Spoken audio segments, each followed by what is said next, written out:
নাঙ্গলকোটে মায়ের ওপর সন্তানের হামলা। নাঙ্গলকোট হাসপাতাল সড়কে সিটি ব্যাংকে অ্যাকাউন্ট খুলুন। 15 দিনে 20,000-এ জিতুন ওয়াল ক্লক। নারীদের জন্য ফ্রি চেক বই।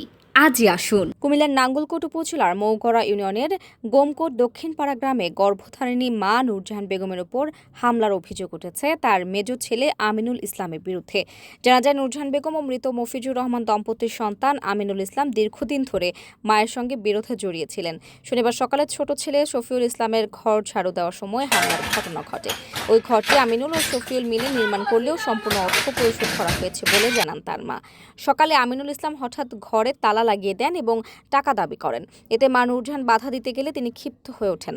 এক পর্যায়ে মাকে ধাক্কা দিয়ে মাটিতে ফেলে দেন এবং জুতা দিয়ে মারতে এগিয়ে আসেন। শুধু তাই নয়, ঘর থেকে বের করে আসবাবপত্র ঘরের জানালা ভাঙচুরও করেন।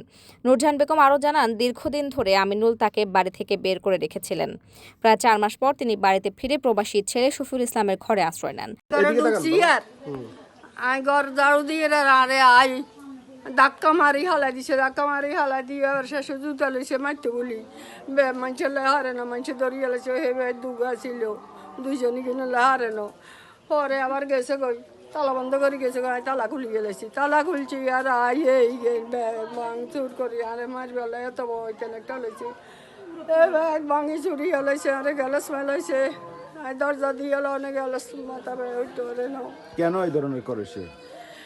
ওই ছোট ছেলে আর মাঝে ছেলে বেগুনি মিলি ঘর দিছে এ টাকার জামিলা টাকা দিয়ে লাইছে 1,20,000 টাকা। তো কয় টাকা রয়েছে আর রাতে আই ওই আর দেওয়ার রাতে দিছি টাকা আর দেওয়ার অন্য টাকা দেয় না হাতে এই হাতেই গেন করতে আছে এই জামিলা করতে আছে।